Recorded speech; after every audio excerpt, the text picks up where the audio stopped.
mes amis, nous nous retrouvons avec Éric Denessé. Bonjour Éric Bonjour Eric, bonjour Edouard. et bonjour Édouard. Édouard Husson, vous Bonjour, connaissez. bonjour aux deux Eric. Nous allons faire notre émission hebdomadaire, notre émission Stratégone, vous voyez, j'allais oublier le nom de l'émission. Nous allons parler évidemment de la situation internationale qui est particulièrement agitée avec Donald Trump en Arabie Saoudite, Zelensky qui attend patiemment à Istanbul l'arrivée de Poutine. Et nous allons faire le point de ces situations. Je voulais commencer par une question provocatrice. Édouard n'est pas du tout préparé, mais je suis sûr qu'il va y répondre. Est-ce qu'Édouard, tu te souviens que nous avions eu une discussion un débat, on va dire, un peu tendu avec Thierry Messon et toi sur le partage du parapluie nucléaire français en Europe? Et ce débat, on l'avait eu, je crois qu'il y a 3 mois, quelque chose comme ça. Ça devait être au mois de février, peut-être même au mois de janvier. On avait discuté de façon un peu tendue de la Pologne, tu dois t'en souvenir. Et on entend hier, on découvre cette semaine que la France va signer un traité avec la Pologne, notamment sur le partage du parapluie nucléaire. On découvre hier qu'Emmanuel Macron annonce le partage à la télévision, annonce le partage du parapluie nucléaire français. Est-ce qu'au fond, on n'a pas collectivement refusé de voir ce que Macron s'apprêtait à faire, ce que Macron fait, et est-ce qu'au fond, on ne mérite pas Macron? Je pose la question de façon provocatrice. Est-ce qu'on ne mérite pas Macron parce qu'au fond, nous sommes de mauvais opposants à ses politiques? C'est que les projets qu'il a, et dont évidemment on va les aborder sur le fond, mais les projets qu'il a, on les connaît depuis plusieurs mois, ils étaient prévisibles et on n'a pas bougé. Voilà, on commence par là. Oui, je sais pas.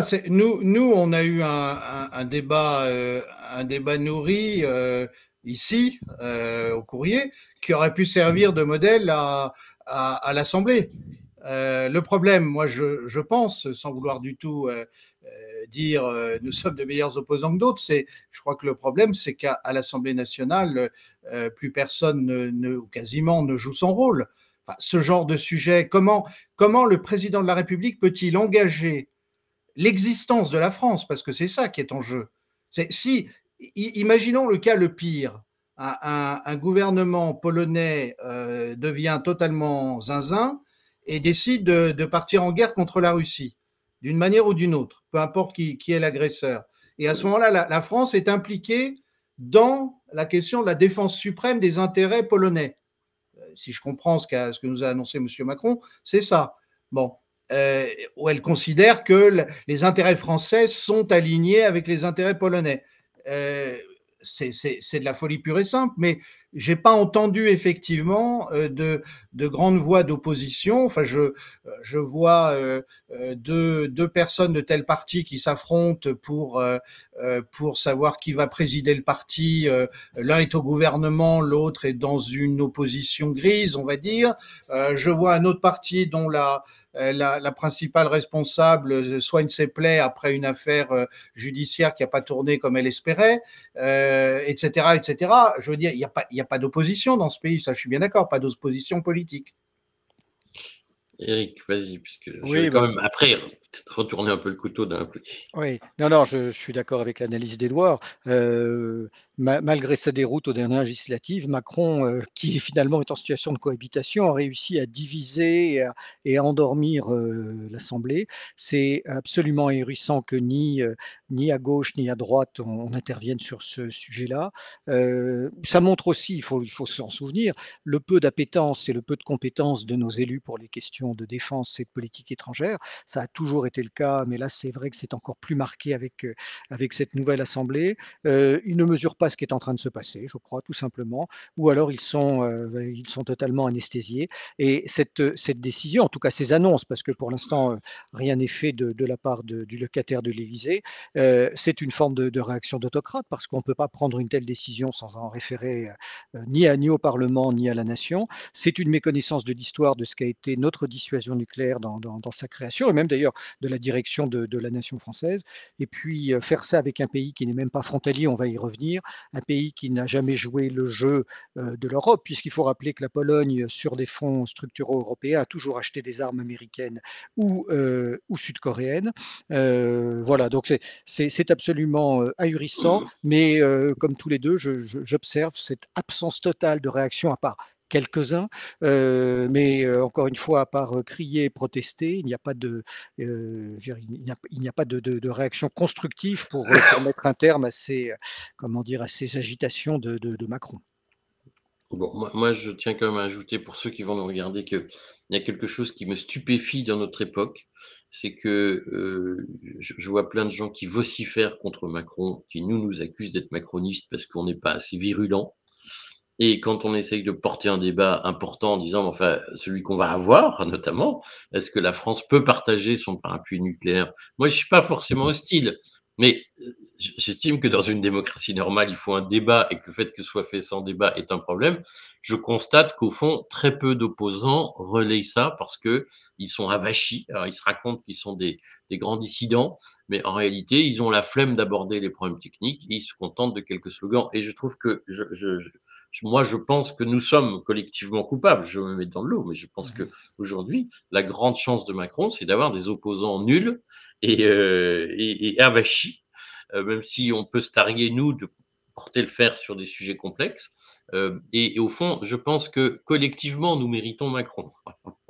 Maintenant, ce que je voudrais, ce point étant fait, ce moment d'humeur étant fait, je voudrais quand même que vous nous répondiez à la question sur laquelle je ne partage pas forcément votre avis, c'est en quoi le partage du parapluie nucléaire français avec certains de ses voisins européens met en danger l'existence de notre pays.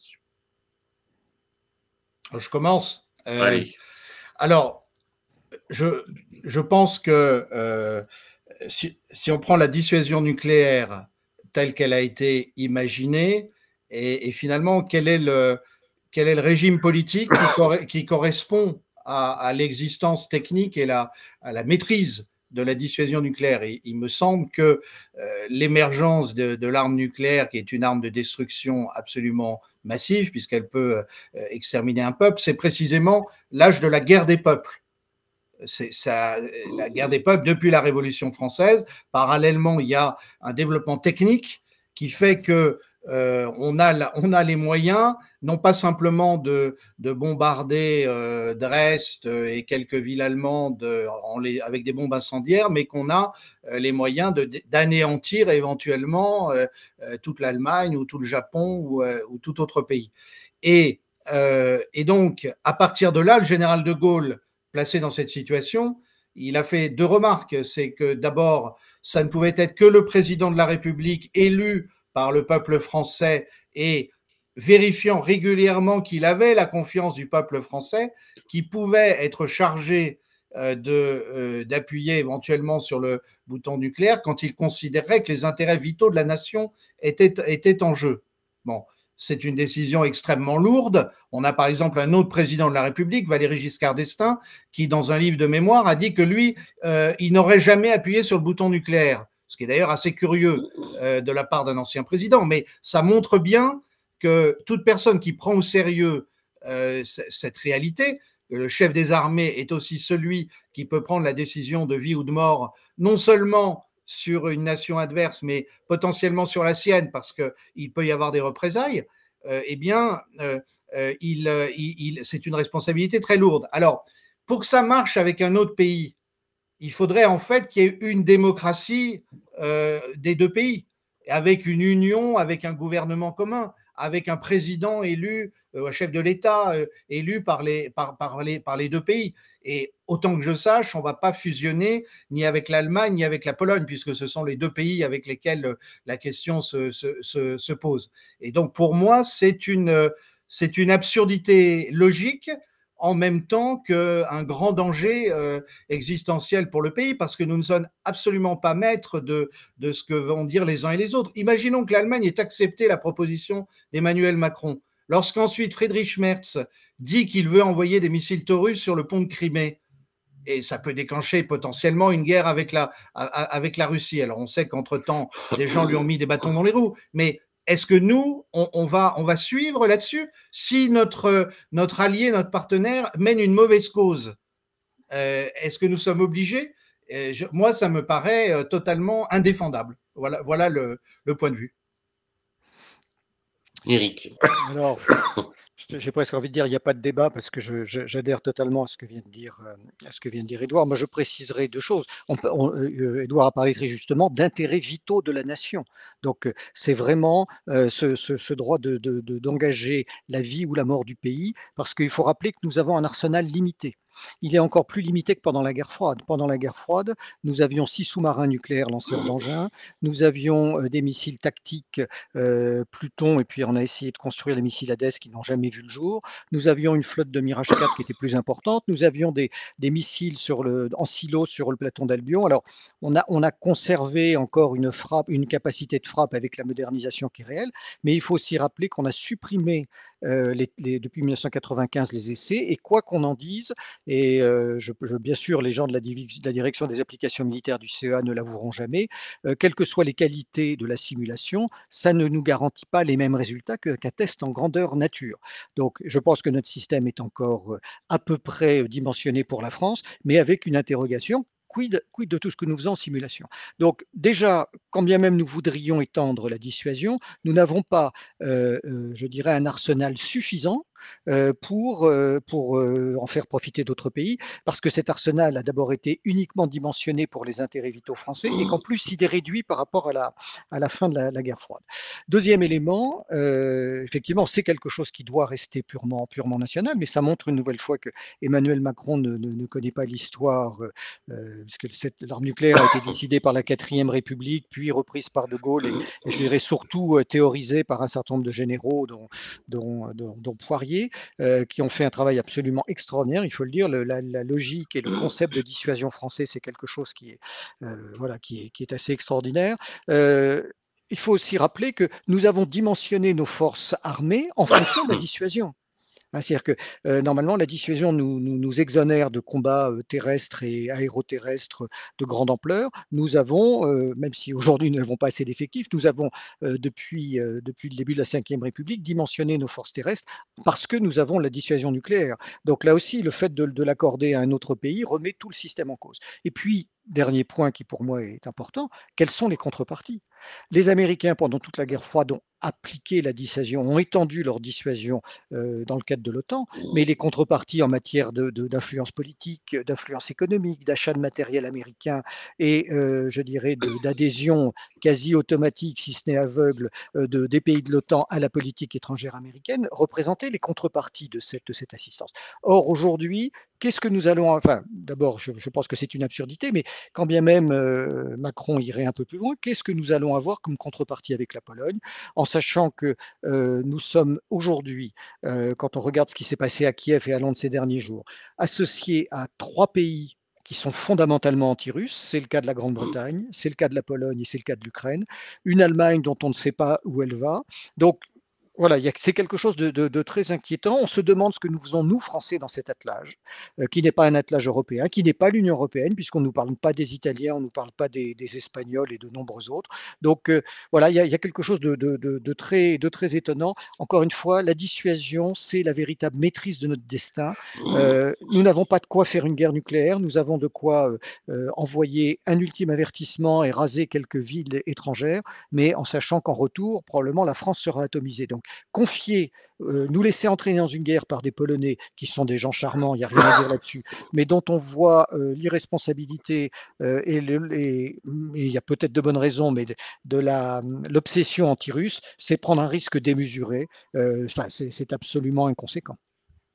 Bon, je vais quand même faire un peu de débat puisque je Oui. ne partage pas complètement votre point de vue. C'est-à-dire que moi, ce que je peux partager avec vous dans ce que vous dites, c'est que c'est pas partager le parapluie nucléaire n'est pas une décision qu'on prend à la légère, et à de très nombreux égards, elle est contre-intuitive parce qu'effectivement, un outil de dissuasion, c'est un outil de souveraineté et que le partage de la souveraineté, c'est un sujet sensible et émouvant.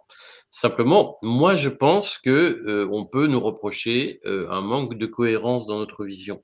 C'est-à-dire que d'un côté, ça fait un certain nombre d'années qu'on plaide contre la vassalisation de l'Europe vis-à-vis des États-Unis. Mais cette vassalisation, elle s'expliquait notamment par le fait qu'un pays comme la Pologne a besoin d'alliés militaires. Et on peut ne pas partager la vision très anti-russe des Polonais, mais la Pologne existe. Et elle est plutôt historiquement amie de la France.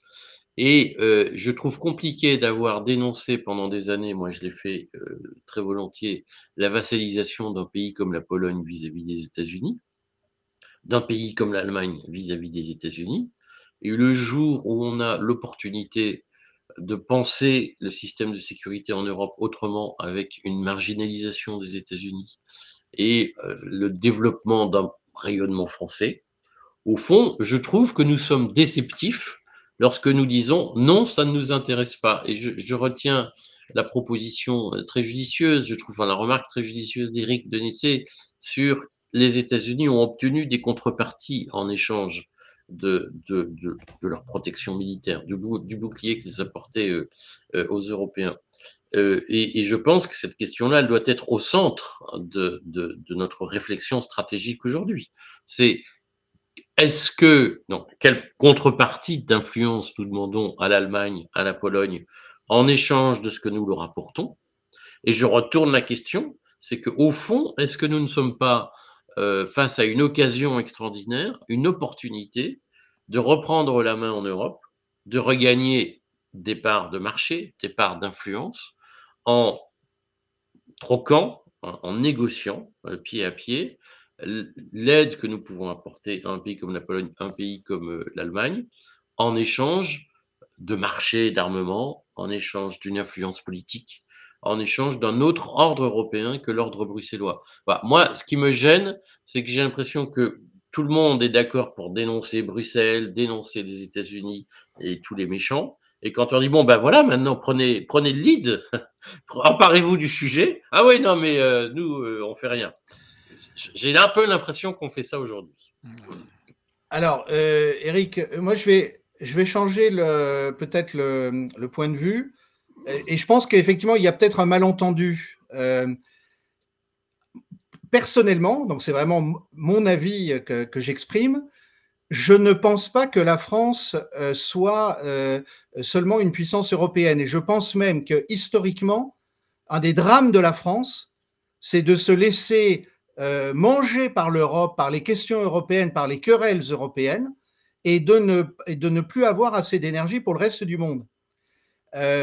Au fond, alors, ça vient aussi de la conception que j'ai de l'Europe. Pour moi, la Russie fait partie de l'Europe.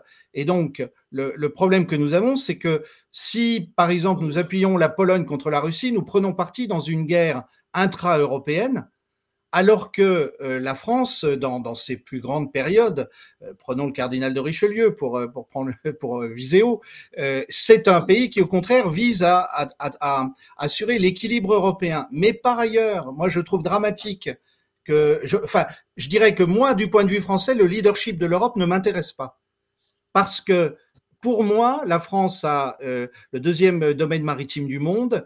Nous avons des intérêts en Méditerranée qui dépassent largement le cadre de l'Europe. Nous avons des territoires d'outre-mer. Nous pouvons intervenir sur tous les océans. Et donc, ce que je regrette, c'est que la France ne pense pas sa doctrine militaire en fonction du nouveau monde multipolaire.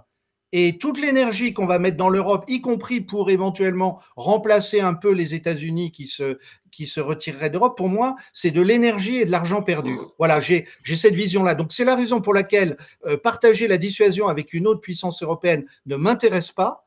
Ce qui m'intéresse, c'est renforcer la dissuasion française et permettre à la France de jouer un rôle aussi en Amérique latine, en Afrique, en Asie, non pas comme une ancienne puissance coloniale, mais comme quelqu'un qui prend part au débat du nouveau monde, celui qui est en train d'émerger. Voilà, c'est peut-être pour ça aussi qu'on a un malentendu, c'est qu'au fond, la question du partage de la dissuasion avec un autre pays européen quel qu'il soit ne m'intéresse pas et je pense que ça engloutirait la France dans des questions inutiles.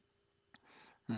Moi, j'ajouterais à ça, Éric, bah, bien évidemment, je ne suis pas d'accord avec ce que tu évoquais. Je pense que ça n'a rien à voir sur plusieurs points. D'abord, on peut, renforcer une défense européenne sans qu'elle soit nucléaire. Et ça, c'est quelque chose, qui est important. On peut effectivement arriver à une forme d'accord, et je dirais avant même de parler de nucléaire, il faudrait que l'ensemble des pays de l'Union européenne commencent à acheter du matériel européen au lieu de continuer à s'approvisionner, aux États-Unis, voire en Corée du Sud ou en Turquie pour un certain nombre d'entre eux. Donc ça, c'est le 1er point. Le 2e point, il ne faut pas oublier à quel point nous avons été critiqués depuis les années 60 pour notre arme nucléaire, pour notre dissuasion, pour nos essais, pour nos missiles Pluton dont les Allemands nous disaient mais ils vont tomber sur le territoire. Donc ça nous a coûté, je dirais, un pognon de dingue pour reprendre l'expression d'un, comment dire, consacré. Donc la question des contreparties financières déjà est très importante, mais il y a aussi toutes les oppositions qui ont eu lieu contre nous à chaque fois que nous avons fait des essais nucléaires en Polynésie. Je dirais ensuite qu'il y a quelque chose d'essentiel. Si il y avait une autorité politique européenne, alors là, peut-être pourrait-on envisager comment dire, une dissuasion s'il y avait une fusion. Mais aujourd'hui, on voit très bien que tous les partenariats sont extrêmement limités.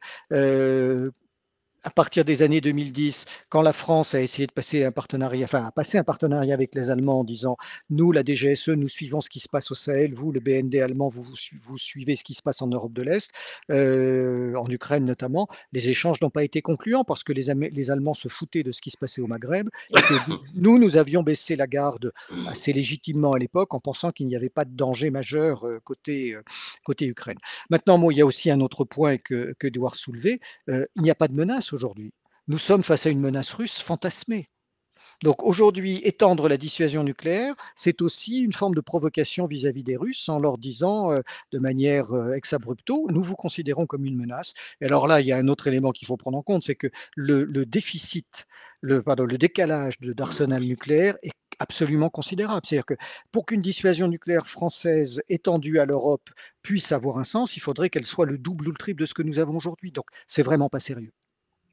Bon, je vais quand même, pour l'équilibre du débat, continuer mon point de vue, en disant, d'abord que vous ne m'avez pas convaincu, deuxièmement, mais totalement amicalement, je le dis. Deuxièmement, je suis d'accord avec Édouard lorsqu'il dit: «La France n'est pas qu'une puissance européenne», et d'ailleurs, c'est une façon de la minorer en disant: «C'est une puissance européenne». Je suis tout à fait d'accord pour dire que nous avons un rayonnement mondial, et je redis à nos auditeurs que je fais d'ailleurs une émission régulière qui s'appelle La France de toujours, où on parle de la grande France. Donc moi, je n'ai pas de problème là-dessus. Simplement, je pense que si on veut avoir une crédibilité accrue en Afrique, en Amérique latine, nous ne gagnerons qu'en crédibilité si nous avons un rayonnement européen aussi. Pour moi, c'est pas incompatible, c'est pas l'un ou l'autre. Je pense que l'un nourrit l'autre. Et je suis d'accord avec Eric lorsqu'il dit renforcer la défense européenne ne passe pas forcément par un renforcement de la dissuasion nucléaire. Et il y a aussi un renforcement en termes conventionnels. Et que là-dessus, le premier problème de l'Europe, c'est qu'elle préfère acheter des armes américaines plutôt que des armes françaises.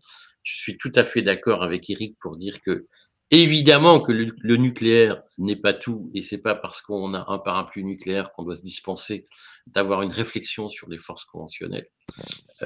Mais je pense que si on veut avoir de vraies armes, enfin, de vrais leviers pour convaincre nos voisins européens d'acheter français plutôt qu'américains, précisément, le partage du parapluie nucléaire est un levier important. C'est-à-dire que s'il y a bien une façon de faire ployer l'Allemagne, de faire ployer la Pologne en disant achetez des Rafales, achetez des chars français, achetez des canons César et tous les matériels qui font tour, eh bien, nous ne serons jamais autant en capacité de l'imposer à ces pays que si nous leur disons en échange, vous aurez du parapluie nucléaire. Et je le redis, pour ma part, moi, je crois que l'histoire, elle est faite d'équilibre entre les puissances. Et donc, je ne pense pas qu'il y ait une menace russe imminente. Et je ne pense pas que Poutine soit à la tête d'un pays qui a envie d'envahir l'Europe. Voilà. Je ne crois pas du tout à cela. En revanche, je pense qu'il est de bonne politique d'avoir un équilibre entre les puissances et d'être en position, au fond, soit d'arbitrer, soit de dissuader toute forme d'agression, qu'elle vienne d'un côté ou de l'autre. Et donc moi, je ne considère pas que c'est une forme de russophobie, si j'ose dire, de dire on va réfléchir à un partage. J'entends que nous ne sommes pas d'accord et on ne va pas se fixer là-dessus, mais voilà, je tenais quand même à faire entendre cette voix qui est, que je pense, moi, de bonne politique pour vendre des armes que d'apporter des contreparties à nos alliés pour les convaincre d'acheter de nos armes. Bon. C'est l'occasion quand même donc de revenir sur l'affaire. Et je ne prétends pas du tout clore le débat. Hein, on prend note de nos divergences, qui ne sont pas nouvelles. Sur l'affaire ukrainienne, alors finalement, qu'est-ce qui se passe et comment ça se termine, puisqu'on a vu que Zelensky partait en Turquie en attendant Poutine. Oui, il nous fait du Samuel Beckett, ça va être la nouvelle pièce en attendant Poutine. Ou bien tu as voulu voir Poutine et tu as vu Lavrov. Je ne sais pas, il faut choisir la référence. Mais non, je pense que, si je peux dire un tout petit mot là-dessus, il y a quand même un jeu de propagande de tous les côtés. Zelensky et l'Union européenne s'accrochent à l'idée d'un cessez-le-feu de 30 jours et menacent la Russie si elle n'acceptait pas. Mais où a-t-on vu dans l'histoire que il y ait besoin d'un cessez-le-feu pour négocier la paix?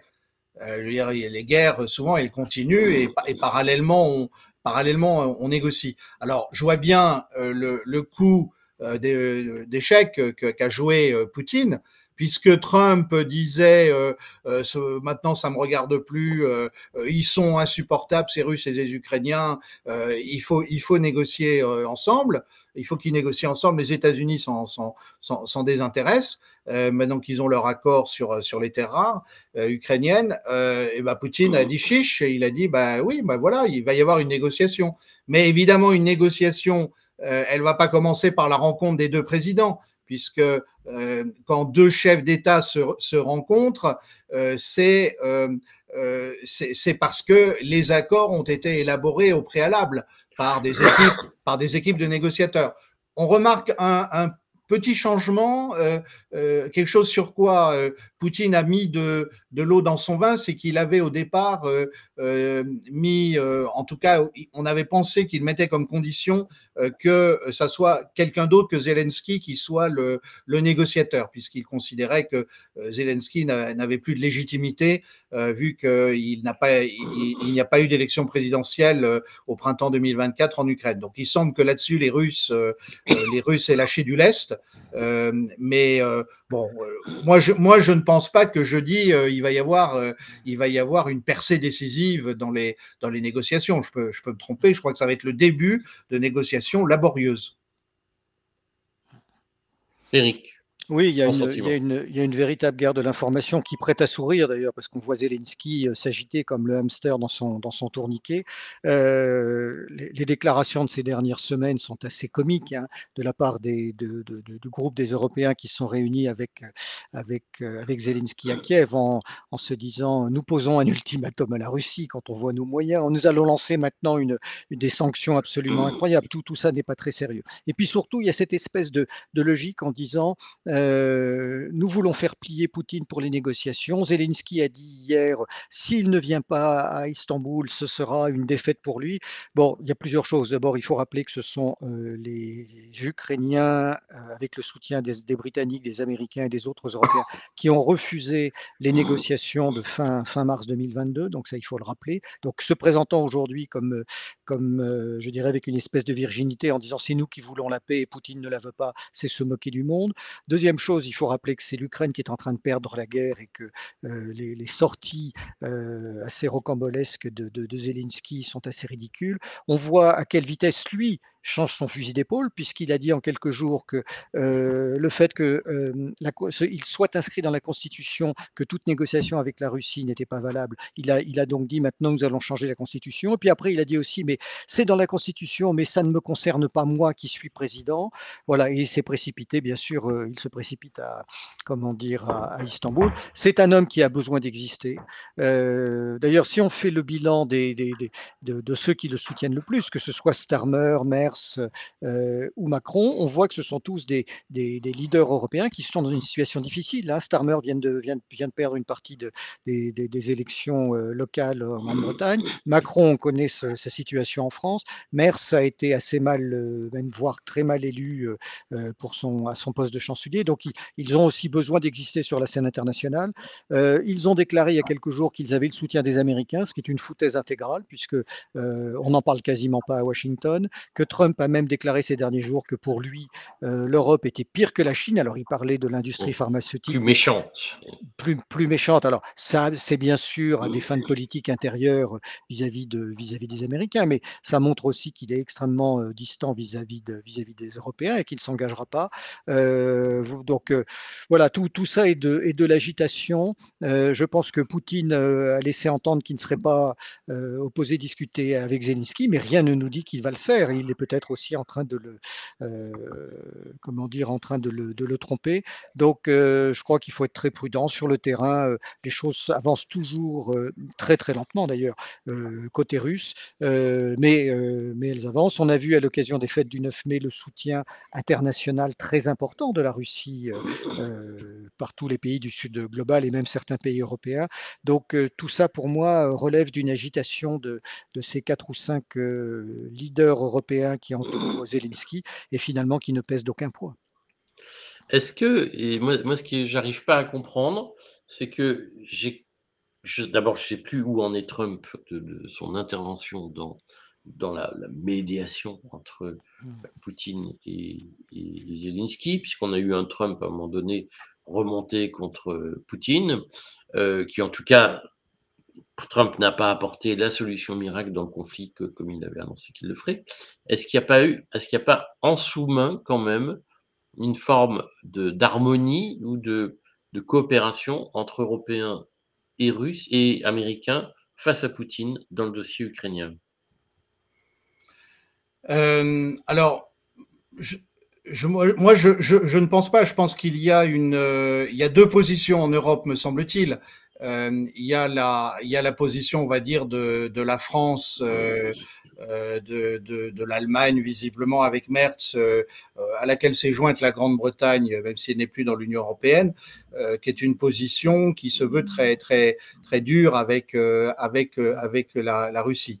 Et puis il y a un certain nombre de pays qui souhaiteraient que tout ça se termine et qui donc n'ont pas rejoint la coalition des pays volontaires, qui sont dans une attitude d'attentisme et qui peut-être auraient espéré que Trump soit plus directif vis-à-vis des Ukrainiens. Mais en même temps, on comprend bien que Trump, d'abord, il défend les intérêts américains et ensuite, vu ce qu'a été l'engagement américain avant lui, ou lors de son premier mandat même, où là il s'était pas opposé à ce qui se passait en soutien de l'Ukraine, il peut pas faire un demi-tour au paquebot sans qu'il y ait d'énormes à-coups en politique intérieure pour lui. Donc on voit bien qu'il a plutôt intérêt à laisser traîner. Est-ce que par ailleurs les Américains de l'équipe de Trump ne se sont pas convaincus que l'Ukraine était quelque chose d'absolument impossible à démêler, tellement c'était compliqué la politique intérieure ukrainienne, tellement elle est radicalisée, et qu'au fond il y aurait une espèce de faux fatalisme, mais consistant à dire on laisse les Russes faire le boulot et régulièrement on dit c'est pas bien, il faudrait finir cette guerre. Moi je ne suis pas au clair là-dessus. Nous n'avons sans doute pas assez d'informations en source ouverte, mais voilà ma perception. J'ai vraiment pas le sentiment qu'il y ait une entente, sinon peut-être entre quelqu'un comme Giorgia Meloni et Trump pour dire il faudrait que tout ça cesse, et un pays comme l'Italie appuiera tout ce qui ira dans le sens de la paix. Eric, tu as des informations sur une entente qui pourrait exister? Non, alors pas sur ce plan-là, mais sur un certain nombre de divergences ou de forces centripète côté américain. On sait que la CIA, qui s'est beaucoup investie à nouer des liens très étroits avec les Ukrainiens et résiste plus ou moins à la sortie des États-Unis de ce conflit.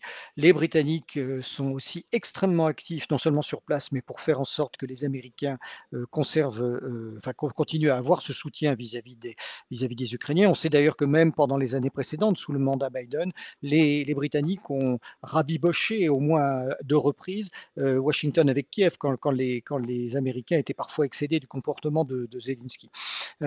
Côté Trump, je vous le disais, quand on regarde les médias américains, quand on regarde la presse, ce n'est plus la priorité. Trump a fait une erreur, en réalité, à mon sens, dès le début, c'est qu'il a voulu se présenter comme un médiateur alors que les États-Unis sont co-belligérants. Et donc, comme le disait Edouard, non seulement il avait continué, lui, à livrer des armes pendant son premier mandat, et ça explique la méfiance, si ce n'est la défiance des Russes. C'est-à-dire qu'ils savent très bien, depuis finalement la fin de la guerre froide, qu'il leur est très difficile de prendre pour argent comptant les propositions occidentales. Donc, il regarde à 2 fois avant de se précipiter dans un accord que peut leur proposer Washington. C'est probablement ce qui a dérouté Trump. Il faut aussi dire que Vance, c'est quelqu'un qui est très anti-ukrainien et très anti-Zelensky, donc ça joue un rôle important. Il faut aussi dire que malgré tout, l'accord a été signé sur les terres rares. Alors, c'est les terres rares au sens large. C'est finalement à la fois, bien sûr, quelque chose qui est important pour les intérêts américains, mais c'est aussi assez positif pour les intérêts ukrainiens, parce que d'abord, ça va leur amener de l'argent pour la reconstruction. C'est une forme d'investissement américain dans leur pays. Les Russes ne s'y sont pas opposés. Trump parle de signer un accord similaire avec la Russie. Voilà, et finalement, lorsque ces choses-là prendront forme, ça veut dire qu'il y aura des entreprises américaines qui reviendront en Ukraine, et c'est une forme de garantie, même si ce n'est pas une garantie militaire pour les Ukrainiens. Donc il y a quelques petites choses qui bougent, mais effectivement, le désintérêt de Washington pour ce qui se passe sur place, l'obsession et l'obstination des Européens de l'autre peut avoir une forme d'encouragement pour Poutine à continuer à avancer tant qu'il le peut pour tirer parti de la situation actuelle.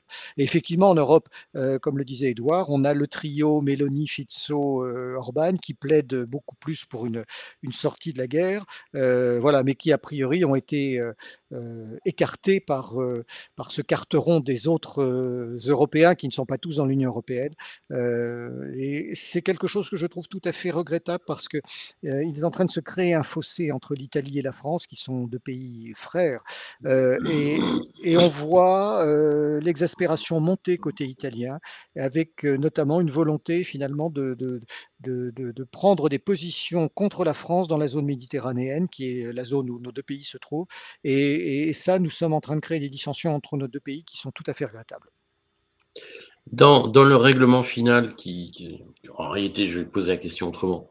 Emmanuel Macron, hier, à la télé, a dit qu'on pourrait envoyer des troupes pour garantir la paix dans des endroits clés en Ukraine. Alors, ce ne serait pas sur le front, mais dans des endroits clés. Je n'ai pas compris la différence majeure, mais ça vous paraît réaliste? Sujet qu'on a déjà abordé, mais c'est bien de le réaborder. Ça vous paraît réaliste, cette idée?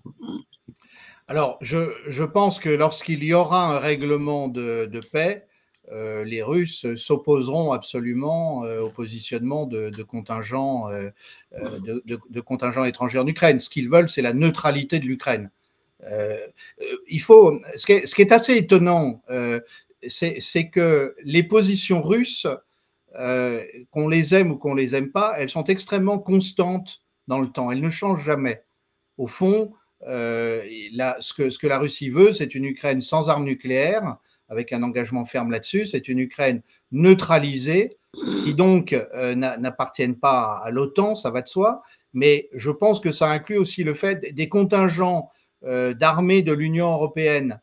On ne parle même pas des Britanniques, parce que là, je pense que ça serait un chiffon rouge pour les Russes, mais d'armées de l'Union européenne, alors que l'Union européenne est là au cœur de ces traités, l'articulation avec l'OTAN. À mon avis, c'était inacceptable pour les Russes. Et donc, je pense que ça fait partie des choses qui se régleront à la fin entre Américains et Russes quand la situation géographique sera stabilisée.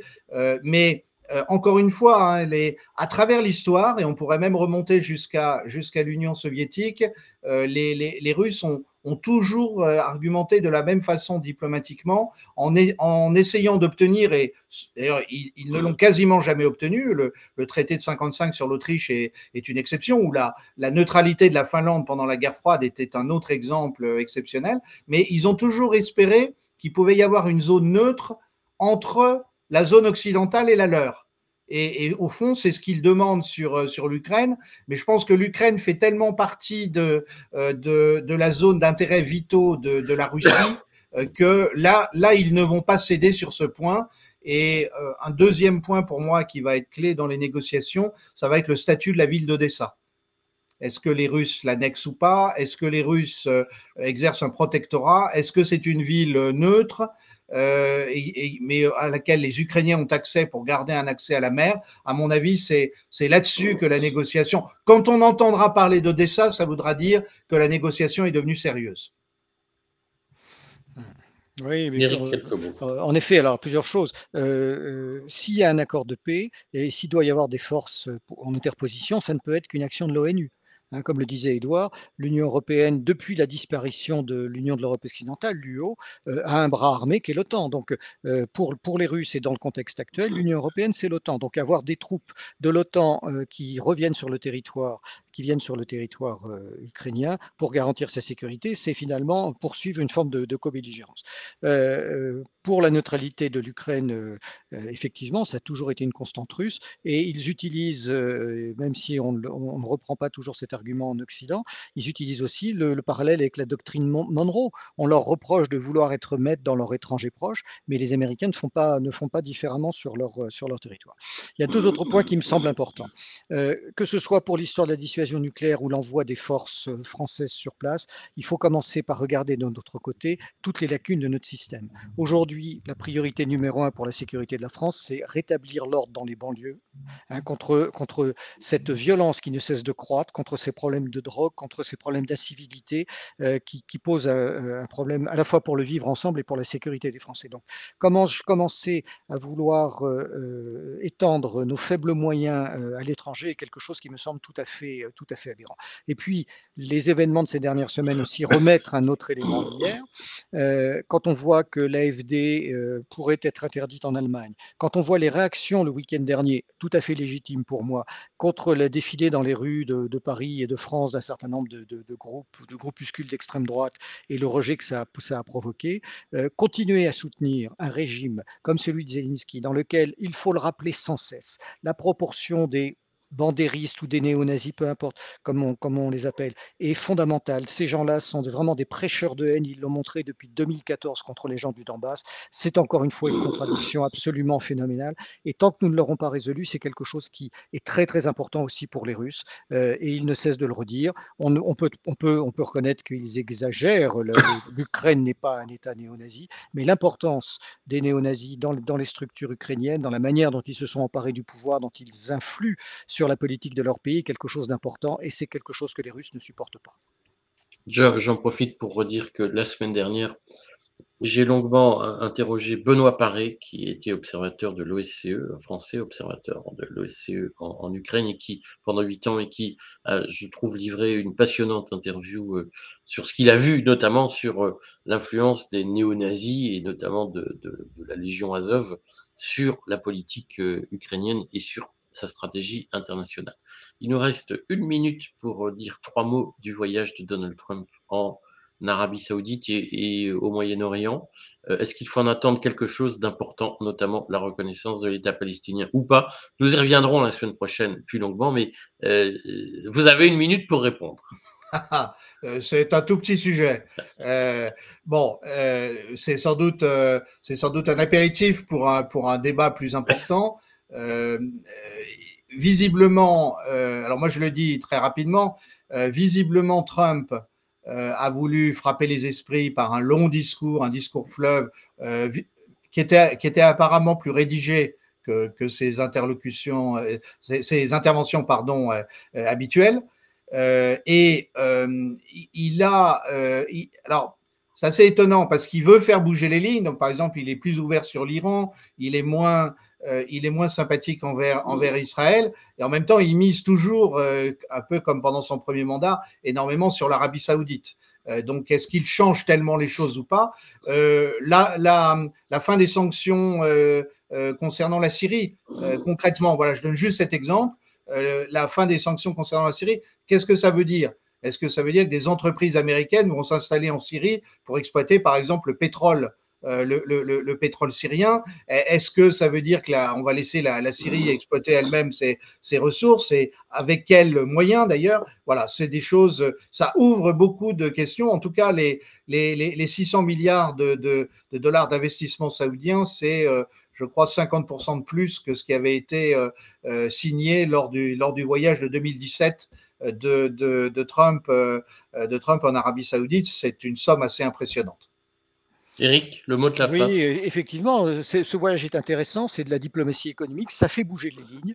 Il y a d'abord la négociation directe avec le Hamas pour avoir fait libérer un otage américano-israélien. Il y a la reconnaissance d'Al-Shara, ça c'est surprenant, mais effectivement, on voit bien que les Américains ne veulent pas tout laisser aux Turcs parce que les Turcs sont très très présents sur le front syrien.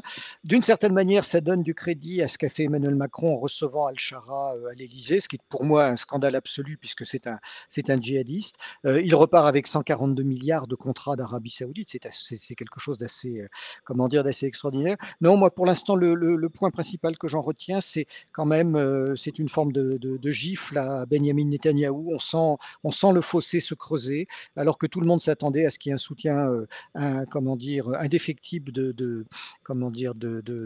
Trump au Premier ministre israélien. On voit bien que les liens se distendent, qu'il y a ce ras-le-bol un petit peu des Américains vis-à-vis d'Israël.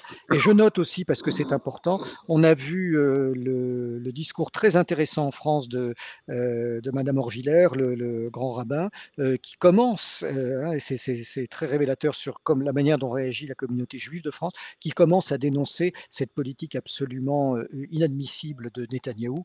Et finalement, c'était aussi une des rares choses intéressantes qu'a dit hier soir Emmanuel Macron à l'occasion de son intervention. Bon, messieurs, merci. Ce que je vous propose, c'est que dans le stratégone de la semaine prochaine, dans le même format qu'aujourd'hui, nous nous consacrions longuement à cette affaire du voyage de Trump au Moyen-Orient et à l'évolution des rapports, notamment entre l'Arabie Saoudite, Israël et toutes les questions qui sont autour. À bientôt, mes amis. Merci à vous. Au revoir. À bientôt, tous les deux.